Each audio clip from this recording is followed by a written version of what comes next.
ஹிமாச்சல பிரதேச மாநிலம் சிர்மவூர் மாவட்டத்தில் உள்ள அரசு மேல்நிலைப் பள்ளியில் அட்டர் சிங் என்பவர் ஆசிரியராக பணியாற்றி வருகிறார். இவர் வங்கியில் காசோலை ஒன்றில் 7,616 ரூபாய் என்பதை ஆங்கில வடிவில் எழுதியுள்ளார். ஆனால் ஒரு வாக்கியத்தில் 1 கோடி பிழை என சொல்வது போல 7,616 என்பதற்கு பதிலாக சாவன் தர்ஸ்டே 660 rupees only என எழுதியுள்ளார்.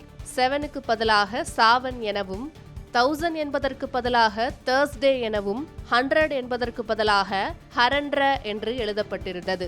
யாரோ ஒருவர் அந்த காசோலையை புகைப்படம் எடுத்து சமூக வலைதளங்களில் வெளியிட்டுள்ளார். இதனால் அட்டர் சிங்கை நெட்டிசன்கள் சமூக வலைதளங்களில் வறுத்தெடுத்தனர்.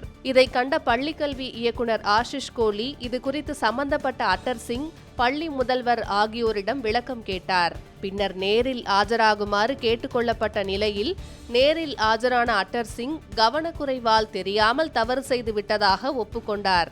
ஆனால் அவரது விளக்கத்தை இயக்குனர் ஏற்றுக்கொள்ளவில்லை. பின்னர் அட்டர் சிங்கை இடைநீக்கம் செய்து உத்தரவிட்டார்.